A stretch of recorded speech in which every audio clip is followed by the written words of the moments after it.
Bismillahirrahmanirrahim. Assalamualaikum warahmatullahi wabarakatuh. Alhamdulillahi rabbil alamin.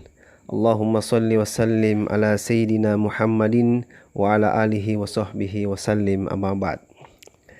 Hadirin sahabat sekalian, apa kabar? Semoga dalam keadaan sehat selalu.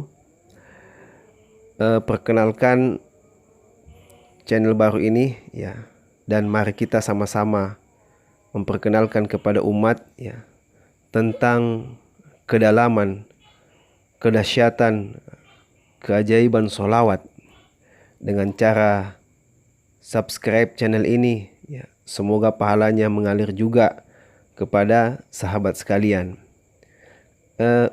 Channel ini berisi tentang faidah-faidah amalan ya, dalam agama kita untuk bekal di dunia dan di akhirat. Siapa yang tidak mau pulang ke akhirat? Walaupun sekarang ini di dunia ini ya, kita banyak kegiatan-kegiatan yang berhubungan dengan dunia, itu tidak apa-apa ya. Tetapi perlu juga kita siapkan ya, melihat ya amalan-amalan untuk bekal kita nanti di akhirat. Dalam beberapa bulan ini kami akan konsen pada amalan sholawat dan sedekah. Kenapa? Karena dua amalan ini punya daya kejut atau daya balas yang sangat mengesankan.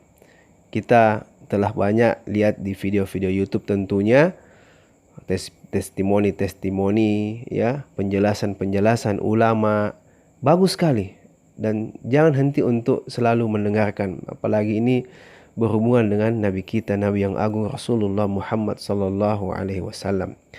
Nah, sebelum kami munculkan atau buat konten-konten tersebut ya, ada baiknya kita lebih kenal lagi Nabi kita secara perasaan ya, dengan mendengarkan kisah ini, yang mana kisah ini ditulis oleh Sayyid Muhammad Alawi Al-Maliki rahmatullah alaih dalam bukunya Fadail A'mal. Ibnu Abbas radhiyallahu an meriwayatkan, katanya Rasulullah sallallahu alaihi wasallam bersabda, para nabi dibuatkan beberapa mimbar yang belum saya duduki. Atau beliau bersabda, tidak saya duduki ya, tidak diduduki. Aku masih dalam keadaan berdiri di depan Tuhanku karena takut aku disuruh ke surga dan tinggallah umatku sesudahku. Saya berkata, wahai Tuhanku, umatku. Allah Subhanahu wa ta'ala bertanya, wahai Muhammad, apa yang kamu kehendaki?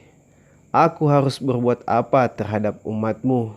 Saya menjawab, wahai Tuhanku, segerakanlah hisab mereka. Maka dipanggillah umat Muhammad, lalu mereka dihisab. Di antara mereka ada yang masuk surga dengan rahmatnya, rahmat Allah, dan di antara mereka ada yang masuk surga dengan syafaatku. Masya Allah. Senantiasa aku memberikan syafaat sehingga aku diberi surat mandat yang mencantumkan beberapa orang yang telah dikirim ke neraka, hingga malaikat penjaga neraka berkata, wahai Muhammad, kamu tidaklah meninggalkan murka Tuhanmu terhadap umatmu sedikit pun dari azab.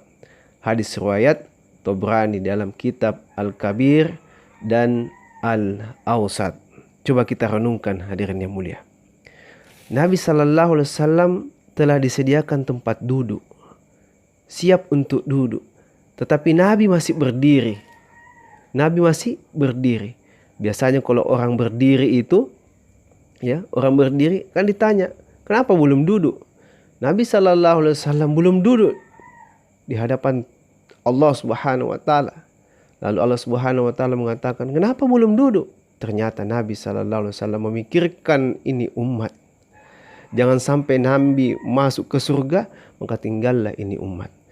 maka Allah Subhanahu wa taala segerakan hisabnya. Ya.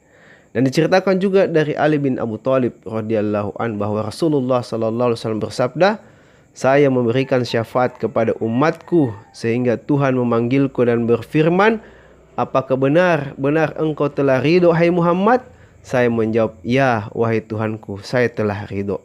Setelah diberikan semua itu, Rasulullah sallallahu alaihi wasallam puas.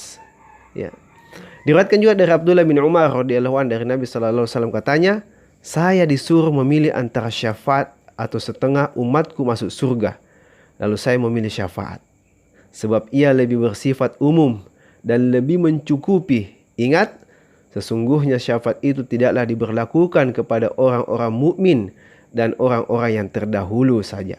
Akan tetapi syafaat itu diperuntukkan untuk orang-orang yang berdosa dan banyak yang melakukan kesalahan serta terlumuri oleh dosa."